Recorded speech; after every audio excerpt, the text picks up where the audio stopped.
Hello, അപ്പോൾ നമുക്ക് ഇന്നത്തെ ഉച്ചയൂണ് നോക്കിയാലോ.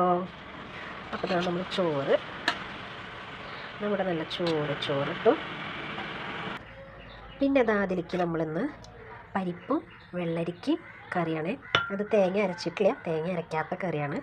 പിന്നെ ഇന്ന് നമുക്ക് ഉണക്കമീൻ വറുത്തതാണ്, 2 ഉണക്കമീൻ വറുത്തതുണ്ട്. പിന്നെ നമുക്ക് മുളക് ചമ്മന്തിയാണിത് കേട്ടോ. ഇതാ നമ്മുടെ മുളക് ചമ്മന്തിയാണ്. നമ്മൾ ഉണക്കമീൻ വറുത്ത ആ എണ്ണയിൽ തന്നെ മുളക് വറുത്തിട്ട് അതിലുണ്ടാക്കുന്ന ചമ്മന്തി കേട്ടോ. പിന്നെ നമുക്ക് തക്കാളി സബോള വഴറ്റിയത്, ചിലയിടത്ത് തക്കാളി ചമ്മന്തി എന്ന് പറയും. ഇവിടെ തക്കാളിയും തേങ്ങയും കൂടി അരക്കണതാണ് തക്കാളി ചമ്മന്തി കേട്ടോ. ഇത് നമുക്ക് തക്കാളി സബോള വെളുത്തുള്ളി ഒക്കെ ഇട്ടിട്ട് വഴറ്റിയതാട്ടോ, നല്ല ടേസ്റ്റാണ്.